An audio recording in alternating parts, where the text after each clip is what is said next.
নমস্কাৰ জ্ঞানম লাৰ্ণিং ব্লগলৈ সকলোকে স্বাগতম জনাইছোঁ।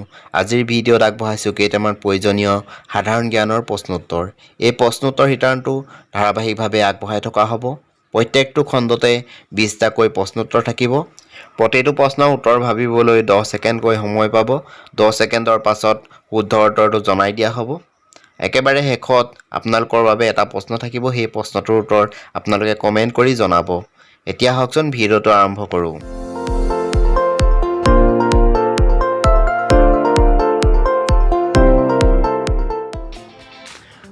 আজিৰ খণ্ডটোৰ প্ৰথম প্ৰশ্নটো হৈছে স্বাধীন অসমৰ প্ৰথম মুখ্যমন্ত্ৰী কোন আছিল? হিতেশ্বৰ শইকীয়া, গোপীনাথ বৰদলৈ, আনোৱাৰা তাইমুৰ, হিমন্ত বিশ্ব শৰ্মা। আপুনি উত্তৰটো ভাবিবলৈ আপোনাৰ হাতত আছে 10 ছেকেণ্ড সময়।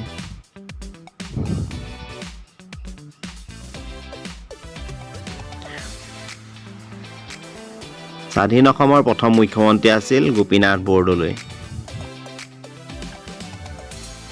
দ্বিতীয় প্ৰশ্ন, পনীয়া সোণৰ দেশ বুলি কাক কোৱা হয়? অৰুণাচলক, চীনক, অসমক, বিহাৰক। Your time starts now.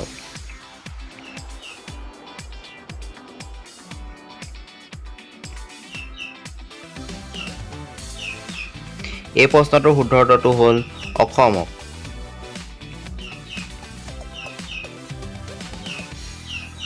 তৃতীয় প্ৰশ্ন, অসমৰ চাহ গৱেষণা কেন্দ্ৰ ক'ত আছে? গুৱাহাটীত, শোণিতপুৰত, তিনিচুকীয়াত, যোৰহাটত।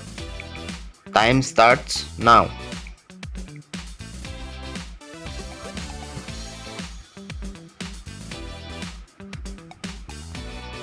এই প্ৰশ্নটোৰ শুদ্ধ উত্তৰটো হ'ল যোৰহাটত।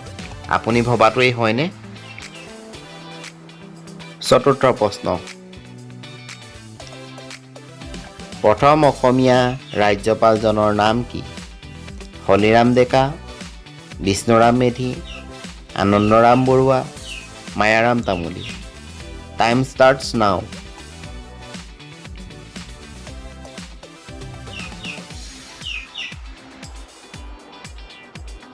এই প্ৰশ্নটোৰ শুদ্ধ উত্তৰটো হ'ল বিষ্ণুৰাম মেধি।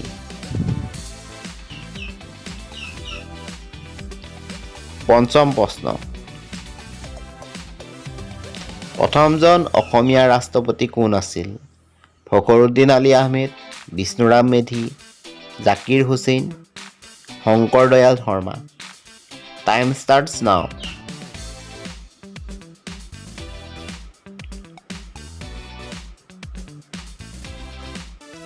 এই প্ৰশ্নটোৰ শুদ্ধ উত্তৰটো হ'ল ফখৰুদ্দিন আলি আহমেদ। ষষ্ঠ প্ৰশ্ন, প্ৰথম অসমীয়া দৈনিক বাতৰি কাকতখনৰ নাম কি আছিল? অৰুণোদয়, অসম বাতৰি, দৈনিক বাতৰি, আছাম মিহিৰ। টাইম ষ্টাৰ্টছ নাও।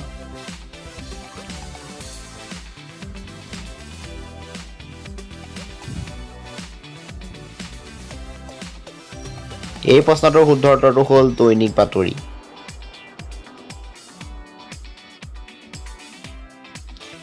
সপ্তম প্ৰশ্ন, সুগন্ধি পখিলাৰ কবি বুলি কাক কোৱা হয়? হেমচন্দ্ৰ গোস্বামী, দেৱকান্ত বৰুৱা, হীৰেণ ভট্টাচাৰ্য, হেম বৰুৱা। টাইম ষ্টাৰ্টছ নাও।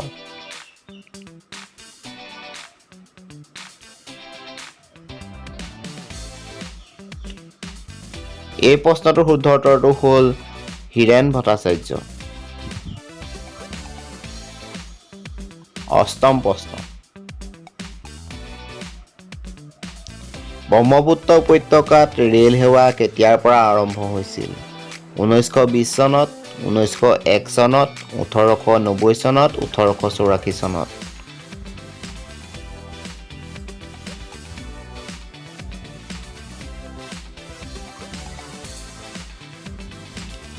এই প্ৰশ্নটোৰ শুদ্ধ উত্তৰটো হ'ল 1884 চনত।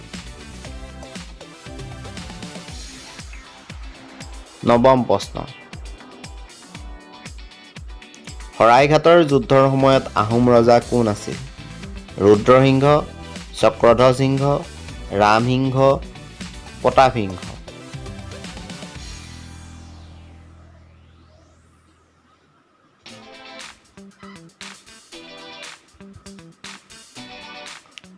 শুদ্ধ উত্তৰটো হ'ল শৰাইঘাটৰ যুদ্ধৰ সময়ত আহোম ৰজা আছিল চক্ৰধ্বজ সিংহ। দশম প্ৰশ্ন। কোনগৰাকী আহোম ৰাজকুঁৱৰীয়ে নিজকে বৰৰজা বুলি পৰিচয় দিছিল? ফুলেশ্বৰী কুঁৱৰী, সত্যভামা কুঁৱৰী, ৰাজকুঁৱৰী, মহিমা কুঁৱৰী। Your time starts now.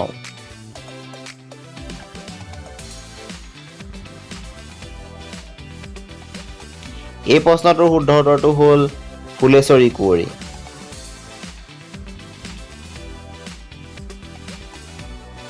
11 নং প্ৰশ্ন। ভোলাই শৰ্মা কোনজন সাহিত্যিকৰ ছদ্মনাম? কমলাকান্ত ভট্টাচাৰ্য, ৰত্নকান্ত বৰকাকতি, ৰত্নেশ্বৰ মহন্ত, ৰজনীকান্ত বৰদলৈ। Time starts.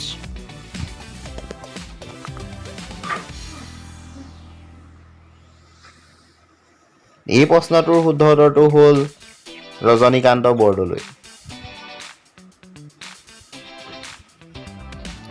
12 নং প্ৰশ্ন।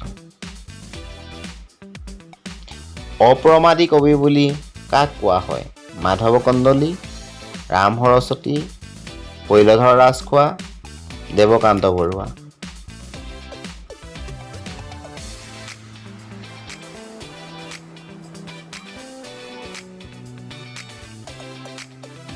এই প্ৰশ্নটোৰ শুদ্ধ উত্তৰটো হ'ল অপ্ৰমাদী কবি বুলি মাধৱ কন্দলীক কোৱা হয়। 13 নং প্ৰশ্ন। আহোমসকলৰ শেষ ৰাজধানী ক'ত আছিল? যোৰহাট, চৰাইদেউ, গড়গাঁও, তেজপুৰ।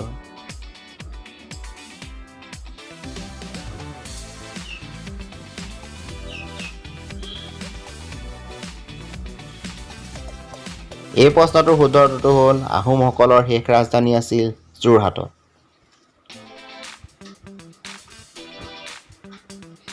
14 নং প্ৰশ্ন।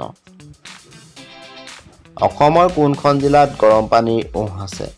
নলবাৰী, মৰিগাঁও, গোলাঘাট, তেজপুৰ।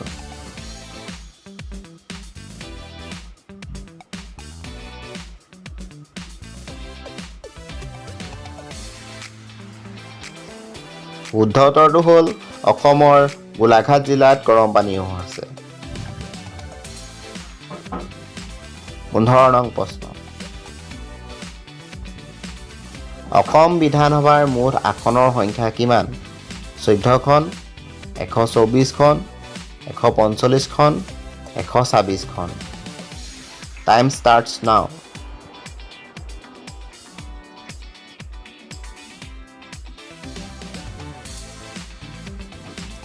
শুদ্ধ উত্তৰটো হ'ল অসম বিধানসভাৰ মুঠ আসনৰ সংখ্যা হ'ল 126খন। 16 নং প্ৰশ্ন। লোকসভাত অসমৰ সদস্য সংখ্যা কিমান? 126খন, 20খন, 14খন, 16খন। Your time starts now.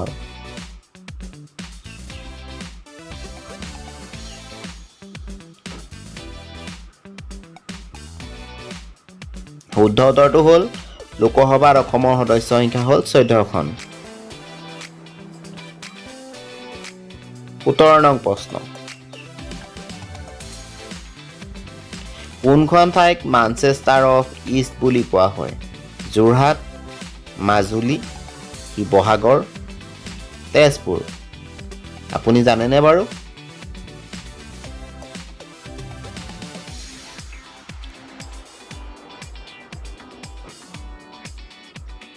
শুদ্ধ উত্তৰটো হ'ল মাজুলীক মানচেষ্টাৰ অফ ইষ্ট বুলি কোৱা হয়।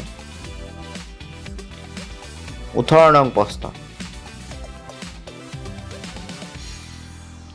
আজান পীৰৰ দৰগাহ ক'ত অৱস্থিত? যোৰহাট, ধুবুৰী, শিৱসাগৰ, তেজপুৰ।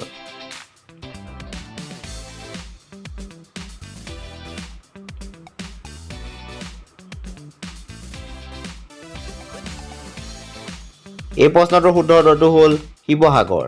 আজান পীৰৰ দৰগাহ শিৱসাগৰত অৱস্থিত। 19 নং প্ৰশ্ন। ভাৰতৰ কোন দিশত অসম ৰাজ্য অৱস্থিত?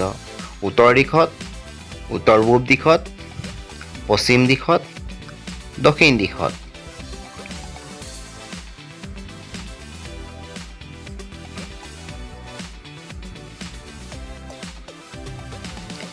এই প্ৰশ্নটোৰ শুদ্ধ উত্তৰটো হ'ল উত্তৰ পূব দিশত। ভাৰতৰ উত্তৰ পূব দিশত অসম অৱস্থিত। 20 নং প্ৰশ্ন। শিৱসাগৰস্থিত শিৱদৌলৰ উচ্চতা কিমান? 100 ফুট, 110 ফুট, 104 ফুট, 108 ফুট।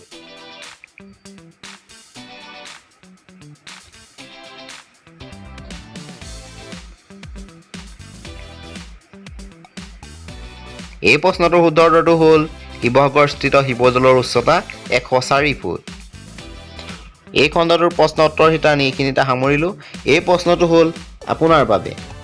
এই প্ৰশ্নটোৰ উত্তৰ আপুনি কমেণ্ট কৰি জনাব। অসমৰ প্ৰথম ছপাশালটোৰ নাম কি আৰু ই ক'ত আছিল? শুদ্ধ উত্তৰটো অহা সংখ্যাত আমি জনাম। তাৰ আগতে আপোনালোকে কমেণ্ট কৰি জনাব। আৰু ভিডিঅ'টো যদি ভাল লাগিলে লাইক কৰিব।